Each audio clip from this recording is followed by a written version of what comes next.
கிறிஸ்துவுக்குள் அன்பானவர்களே, இன்றைய தியானத்திற்கு நாம் எடுத்துக்கொண்ட வேத பகுதி யோவான் 15:2.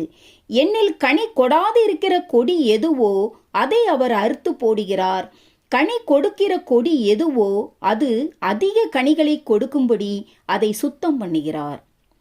தேவன் தன்னுடைய பிள்ளைகளை சுத்தம் பண்ணுவதற்காக அவர்களுக்கு துன்பங்களை அனுப்புகிறார். எனவேதான் தேவன் அவைகளை தம்முடைய சர்வ ஞானத்தினால் அவருடைய பிள்ளைகளின் வாழ்க்கையில் அனுமதிக்கிறார்.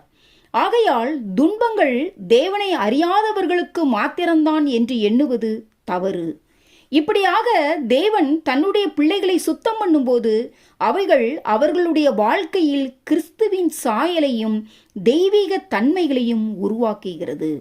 மேலும் பாடுகள் இக்காலத்தில் கடந்து போவது கடினமாக காணப்பட்டாலும் அதில் பழகினவர்களுக்கு பிற்காலத்தில் நீதியாகிய சமாதான பலனை தரும் என்று எபிரேயர் 12:11 பார்க்கிறோம்.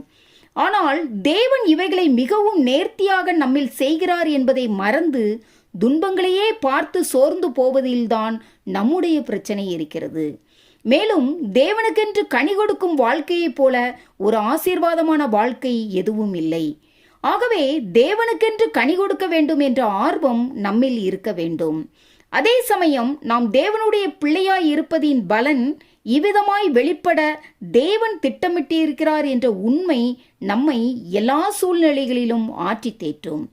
எனக்கு அன்பானவர்களே, நாம் கனியற்ற கொடியாக இருக்க வேண்டிய அவசியமில்லை என்பதையும் கனி தராத கொடிகளை தேவனே அறுத்து போடுகிறார் என்பதையும் நாம் அறிந்தவர்களாய் கனி கொடுக்கிற ஆசீர்வதிக்கப்பட்ட வாழ்க்கையை வாஞ்சித்தவர்களாய் நாம் தேவனிடத்தில் ஜெபிக்கும் போது தேவன் தாமே நம்முடைய ஜீவியத்தில் நாம் அதிக கனிகளை கொடுக்கும்படியாக நம்முடைய சிந்தனைகள், செயல்கள், பேச்சுகள் எல்லாவற்றையும் சுத்தம் பண்ணுகிறார்.